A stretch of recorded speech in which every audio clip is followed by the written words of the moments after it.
Hi, this is Greg Nichols from Reflections Detailing of Utah, here in Logan, Utah. You can see behind me the beautiful mountain ranges that we have in this valley. This is a giveaway car for the Cache Valley Cruise-In. They do this every single year. They give away a car through a drawing system, and I'm in charge of taking care of it. So most of this week I'm going to be doing various things to get this car dialed in to be given away. The thing that I'm working on today is the wheels and the tires. I use a product called Tuf Shine. They sell it at detailedimage.com. I really like it. I think it has some great kinds of products, or they have some great applications of this product. So I'm going to show you how to use it. Hopefully lower some fears that some people have about this tire shine. Try to answer some questions ahead of time that a lot of people seem to have. I've used it for over 3 years. And I really think that it does a really good job at taking care of your daily drivers and cars you just want to have less maintenance over. So, doing another video blog here for Detailed Image. I want to talk today a little bit about the Tuf Shine tire cleaner, how to clean those tires and prep those tires in order to get this product on there right. Some people have had a few little snags here and there, and I'm hoping that this video will kind of clear those up. Had quite a bit of experience with this myself. I think I've been using it for a little over 3 years, so I've kind of got some things figured out. I'll show you how this works, and we'll go from there.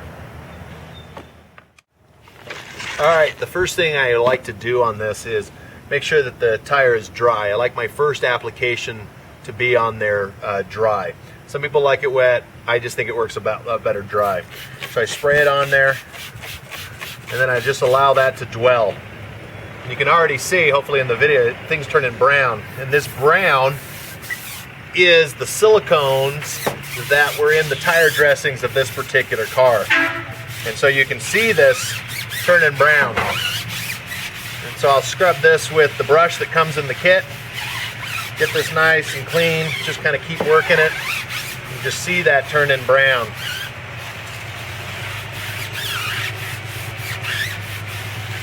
Sometimes I'll give it a little bit more on there, work it a little more. You can see this tire has lots of silicone-based dressings in it, and it gets it nice and clean. The product won't stick to silicone tires that have silicone on them, I should say. So, pretty brown. Let this dwell. I'll do the other wheel while this one's dwelling, and then switch back and clean this one. So I'll show you how this works all on one wheel at a time, I guess. Here's a little close-up of the brown that's coming off of this. And you just keep rubbing this in. And this just keeps cleaning. It's kind of amazing how dirty your tires can get from just road grime as well as from maybe some old dressings.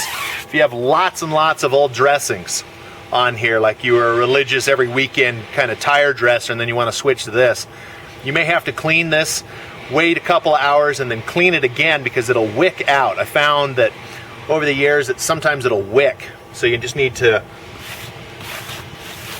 clean it again to make sure you get it all out.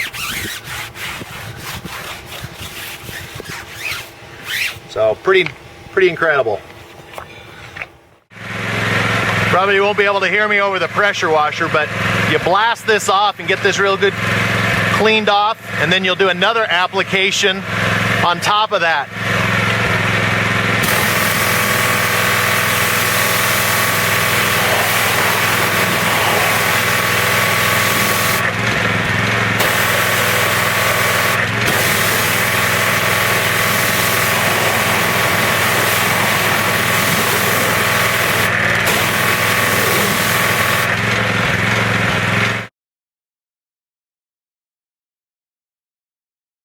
Tire's totally dry.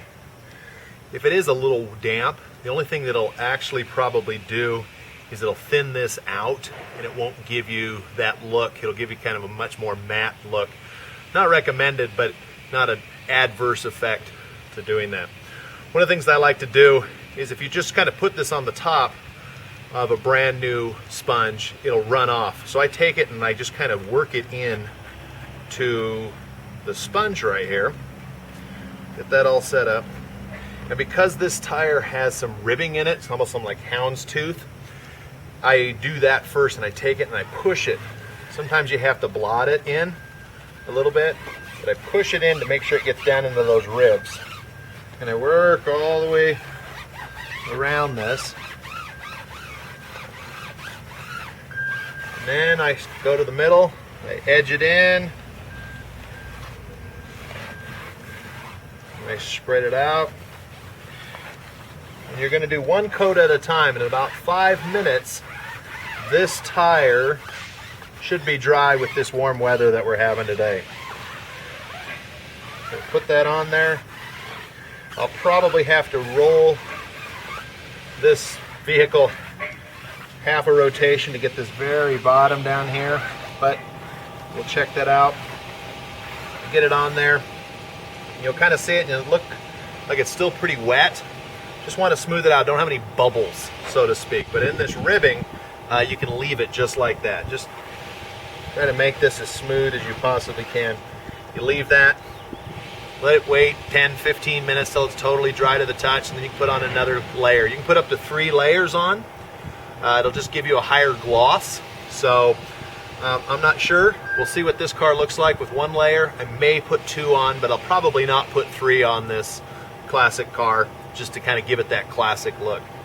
So this is how you put it on. This is how you get it there. If you have any questions? All right, it's done. Decided to do 2 coats. I think 2 coats give it a nice sheen to it, not overbearing, not too much. Now, one of the things that you can do over the time is that this will dull down a little bit, but the protectant's still there. It's absolutely still there. I've got some on my fingernail. It looks like I have fingernail polish on it, but you can actually scrape it off and you'll see that it's a coating on there. So when this dulls, go ahead, clean it with a good soap and water. Don't scrub it with any degreasers, any kind of harsh chemicals. Don't have to use the tire cleaner again.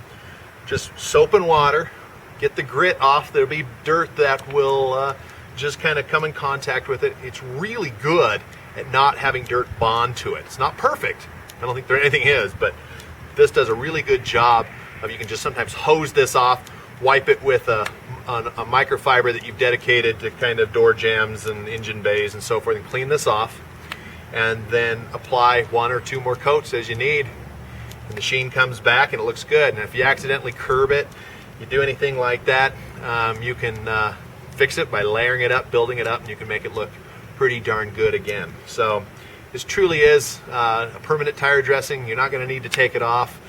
I have tried to take it off. Don't recommend it. It's on there, and it works great. So I like it. A lot of my clients like it for their daily drivers and so forth. So I think this is a really good substance to put on for daily drivers and cars you just don't want to have to deal with a lot of maintenance with. So anyway, you can see this is totally dry. If I had a white towel, I could wipe it and nothing would come off, where it won't sling, won't do any of that. So it's on there and it's ready to go. So hopefully this has helped answer some of your questions or concerns, or you're worried about putting on something and screwing it up, being permanent and so forth. But pretty easy to use, and it'll give you great results. So give it a try, and I'll help you out if you have